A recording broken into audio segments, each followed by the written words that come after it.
Recovery is a process of decisions podcast.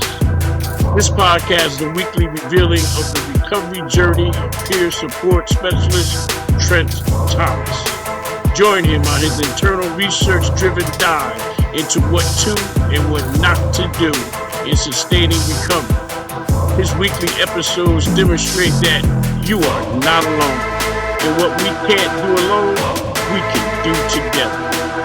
This life is hills and valleys, but we were built for struggle.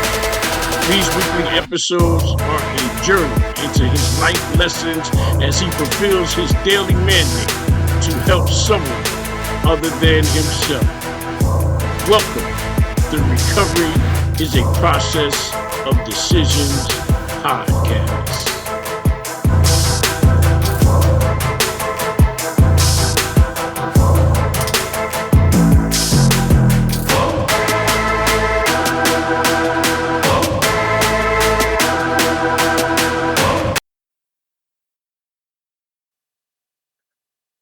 Welcome to Recovery is a Process of Decisions podcast. This is Trent Thomas, your recovery peer support specialist. Tonight's episode is entitled Change or Die in Recovery. Change is inevitable in our life. What we change is discretionary. We get to decide what, when, and how we change. Change is mandatory. The very ground we stand upon is consistently changing since we live on a planet that is in steady rotation. The air we breathe is in constant exchange, as is the molecules we witness with our eyes, as they are in constant motion. Nothing stays exactly the same. From the beating of our hearts to the blinking of our eyes, we are in consistent movement. From what we think to what we say, we are in a revolutionary state of flux. From the heavenly bodies we praise in our night sky to the very atomic elements that make you, you. Everything in our universe is in a constant state of change. Most objects change without our direction or input. In fact, there is very little we can affect change in direction upon. But for the items that are within our realm of control, we would do well to initiate positive and corrective change as soon as possible and with due diligence, especially if it involves our life and its betterment. With this, I invoke the Serenity Prayer.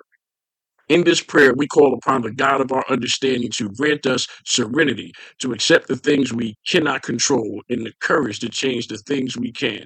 For me, the recognition of the things I can control was a learning process. I've learned that primarily the things I can control all involve me. Such things as my attitude, my perspective, my will, my imagination, my schedule, my response to any given situation. I also control what I am willing to give or share. I've also learned that I am in control over how much I love, or even if I love, and what or who I love. I am in control over what I say and how I say it. For most instances, I exert control over where I go or if I go. I also have control over what I feed my mind. I also control how much time and energy I put into any given thing or dilemma. I control what books I read, what movies I watch, what internet sites I visit, and whom I choose to engage with. I've learned I am what I eat, and my mind is the product of what I feed it. For me, in recovery, I had to change everything. To get better, I had to change my attitude, my perspective, and I had to change what I fed my mind. If I wanted to do better, I had to learn better, learn from better teachers. This meant what books I read and what movies I watched. If I wanted to move away from lying, stealing, cheating, and thinking sexually and violently, I had to stop feeding my mind these images and thoughts. If I wanted to possess a healthy, fit body, I had to feed my body healthier foods. You get out of what you put in. This is a process that involves every waking moment and consistently appraising everything that came into my world. It meant how I shopped for groceries to how I selected what shows I would watch every day, every week, every month. It's a never ending challenge, never perfect, just progressing. Each new day, I'm given a new opportunity to just do better. Never perfect, just better. Better today than yesterday. Our perfection is a never ending, in reach possibility. Our constant struggle is a never ending cycle in the peaks and valleys we face each new day. For me, I embrace the change I face each day with a positive attitude of appreciation and optimism. I feel immense gratitude for the opportunity to recover and be given a new life based in sober thinking and sober living, a life beset with a relentless chase for wisdom. Wisdom is the application of knowledge that becomes understanding into our daily life. A wise man uses past confirmed information to make measured responses to life's given situations. With wisdom, gone is the fly by the seat of the pants responses that often resulted in miserable consequences of despair and pain. With wisdom comes the peaceful logic of rational thoughts and actions. With wisdom comes a measured use of all inward feelings. A wise man feels what he has to feel and then moves on. A wise man feels sadness, grief, and empathy. A wise man sheds tears and releases the inborn tensions that life leads us to and God helps us through. Wisdom is a practical application of past learned lessons. A wise man does not touch every stove to see that it is hot.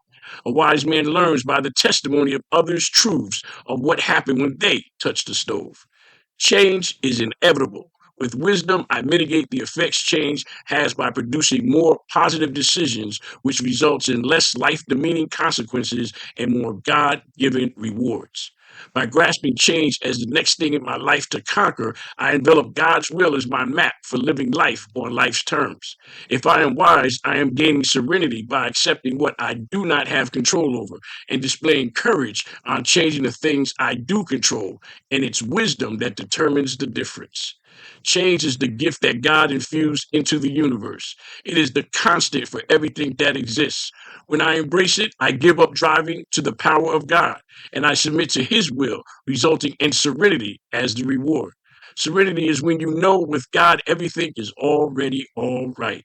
To submit to the will of God and change means life to not change and continue on the path of making one bad decision after another would result in my premature death. For me, it is not complicated. Change or die. Recovery means to change positively. To recover means to live. The converse is also true. To not recover means early, premature death. Recovery is a decision to live and not die. Thus, the message is clear and absolute. Change or die. This is Trent Thomas on another episode of Recovery is a Process of Decisions podcast. You can now subscribe to this podcast and receive special in-depth episodes for subscribers only, as well as a private personal email account to communicate directly with me for comments and show suggestions. In addition, I will be doing podcast shout-outs to all those subscribers who request shout-outs. As always, your inspiring comments can be left at transnetrecover.com/podcast. Please feel free to follow me on Facebook and Instagram, #TransNetRecover. Thank you and have a blessed day.